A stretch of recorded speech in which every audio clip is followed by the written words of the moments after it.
Siapakah Dajjal? Dajjal ini lahir di Samirah dan dia diberi nama Samiri karena lahir di Samirah. Nah, kenapa disebut Samiri? Karena lahir di Samirah. Dia lahir 100 tahun sebelum Nabi Musa diutus. Dan Allah Subhanahu wa taala memberikan kelebihan kepadanya. Yang pertama, dia diberikan umur panjang. Ya, yang zul umru ila yamsah ila akhir zaman. Ya, dia ditangguhkan ajalnya sampai akhir zaman. Yang kedua, dia memiliki kecerdasan di atas akal jenius rata-rata umat manusia. Jadi sejenius apapun umat manusia yang normal, dia 60 tahun di atasnya. Sehingga penemuan-penemuannya, kecanggihan berpikirnya, kedewasaannya jauh di atas manusia. Rata-rata manusia normal. Yang ketiga, dia memiliki kemampuan sihir yang luar biasa. Apapun sihir yang selama ini kita saksikan, tidak ada yang mampu mengalahkan sihir dia. Sehingga saking luar biasa sihir yang dia miliki, seolah-olah orang mengenalnya selevel dengan Tuhan. Karena apapun yang semestinya menjadi perbuatan Tuhan, Dajjal bisa melakukannya. Nah, ini saking hebatnya sihir Dajjal. Nah, nasab kelahirannya adalah nasab yang aneh para Allah. Dia lahir dari termasuk Bani Israel. Bani Israel ini keturunan Nabi Yakub. Yakub itu gelarnya Israel. Keturunannya disebut Bani Israel. Dari Yehuda. Yehuda ini adalah anak laki-laki dari istri pertama Nabi Yakub alaihissalam. Nabi Yakub istrinya 4. Yang pertama bernama Ya'la. Dari Ya'la ini melahirkan 6 orang. Salah satunya bernama Yehuda dan Lewi. Lewi melahirkan Nabi Musa alaihissalam. Yehuda melahirkan bangsa yang kita kenal Yahudi. Salah satunya Yehuda ini melahirkan generasi yang pada akhirnya melahirkan Samiri. Ya, kalau Rahil istri yang kedua, dan ini istri yang paling dicintai oleh Nabi Yakub, melahirkan 2 anak, Bunyamin dan Nabi Yusuf. Nabi Yusuf dan Bunyamin. Yang lainnya juga sama melahirkan 2 anak. Kahit dari Ya'la melahirkan 2 anak, Dam dan Naftali. Ya.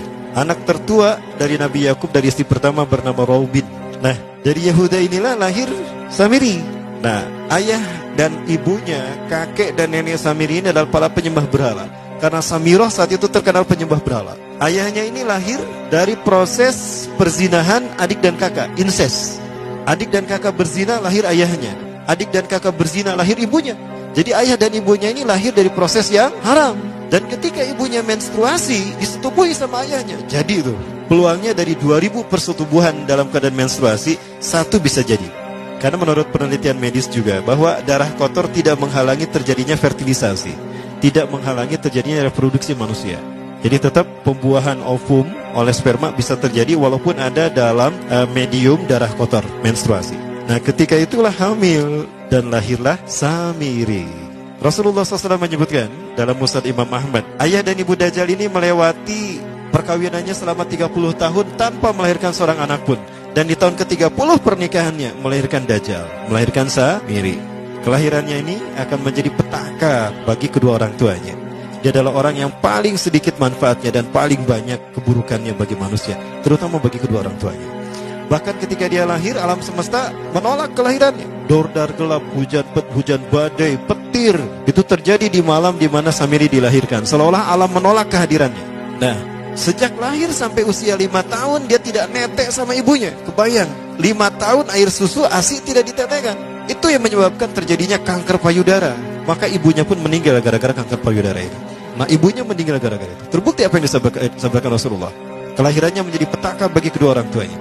Begitu pula ayahnya, maka ayahnya menjadi single parent. Nah, kemudian di tahun yang kelima, sejak lahir sampai 5 tahun, kenapa dia menetek pada ibunya? Karena kerjanya tidur melulu. Disebut mati, dia bernafas dan cuma berdetak. Disebut hidup, dia tidak bergerak. Antara hidup dan mati, la yamutu wa la yahya. Nah, maka di usia ke-5 tahun, nah ini terjadi peristiwa yang menarik. Apa itu? Samiri bangun dari tidurnya di tengah malam dan tidak ada orang yang menyadari Samiri bangun. Dia merangkak dan pindah ke berhala yang terbesar. Nah, dia pindah ke pangkuan berhala terbesar, tidur di sana. Dan ternyata ketika berada di berhala terbesar tadi, ya buang air kecil dan buang air besar. Besoknya itu adalah hari pemujaan kepada dewa-dewa mereka, bangsa Samirah. Apa yang terjadi? Ketika terjadi ritual pemujaan tadi, maka sang raja yang dipertuhankan oleh kaumnya mencium sesuatu yang tidak enak. Bapaknya Samiri ini adalah tokoh agama paganisnya.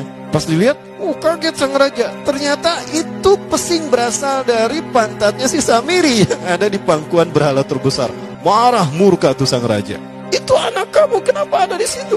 Kurang ajar kamu yang telah menghina Tuhan kita. Kenapa kamu pindahkan anak kamu ke situ? Oh tidak Tuhan, saya tidak memindahkannya.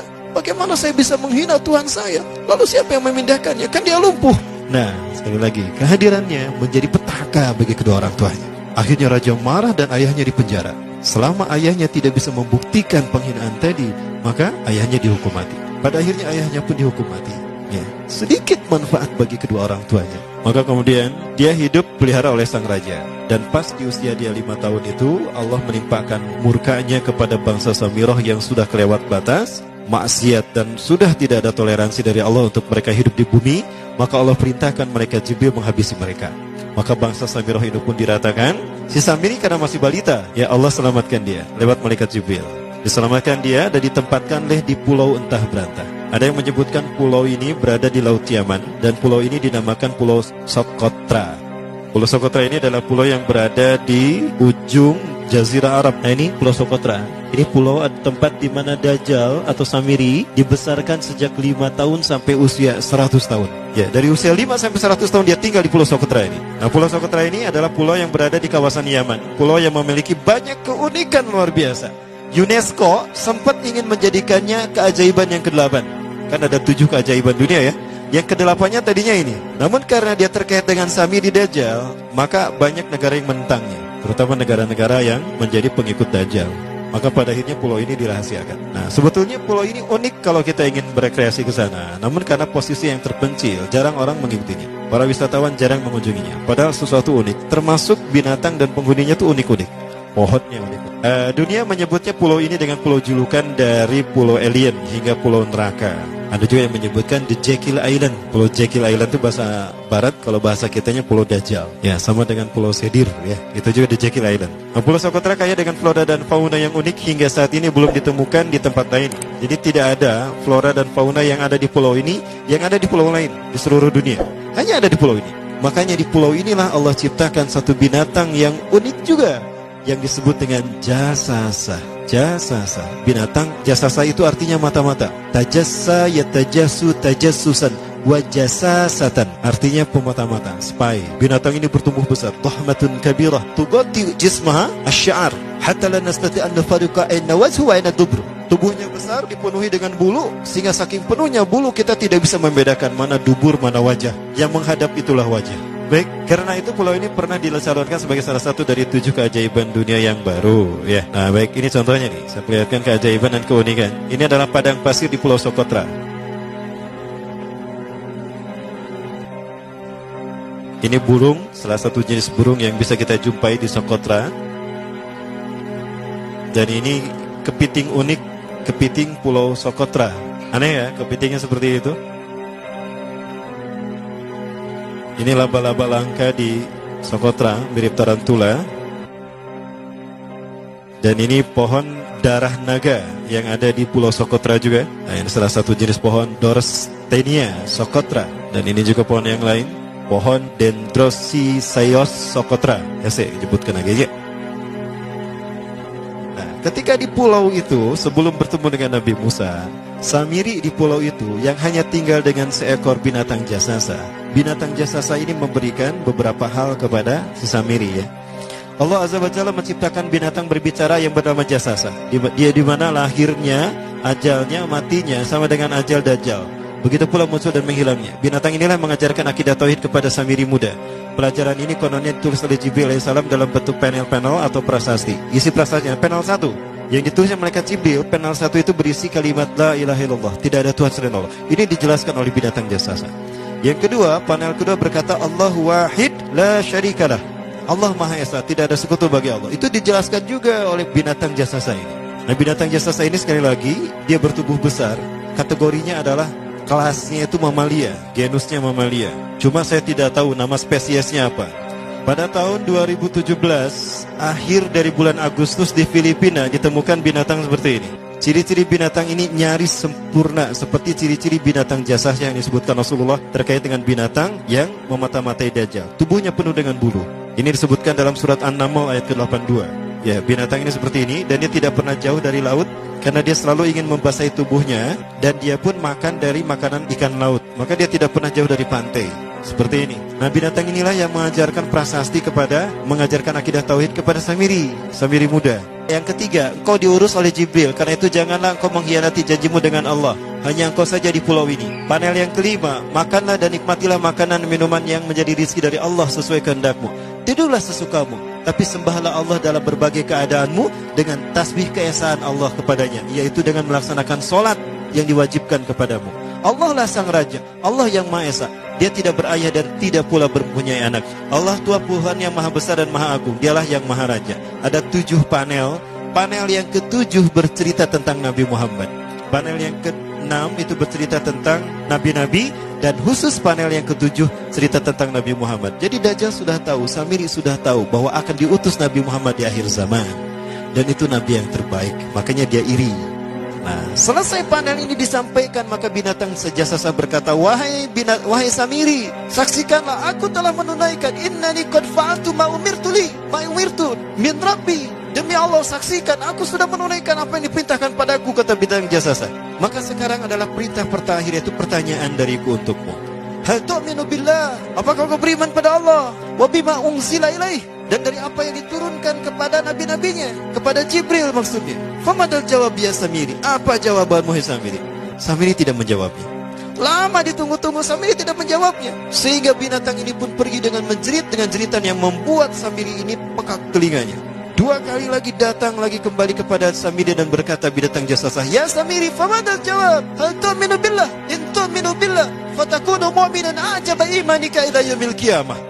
Jika kau beriman kepada Allah, maka sungguh kau akan menjadi mukmin yang menakjubkan imannya. Inna ajalaka ukhirat ila akhir zaman. Sesungguhnya ajalmu ditangguhkan sampai akhir zaman. Jika kau beriman pada Allah, engkau akan menjadi mukmin yang menakjubkan. Fa in lam tu'min billah, tapi jika engkau tidak beriman kepada Allah, wa bima unzila ilaih, dan apapun yang diturunkan pada Jibril, innaka minal mal'unina ila yaumil qiyamah, dan kau terkutuk sampai hari kiamat nanti. Tidak juga dijawab. Pergi lagi binatang jasasa tadi sambil memekikkan suara yang pekikan yang keras.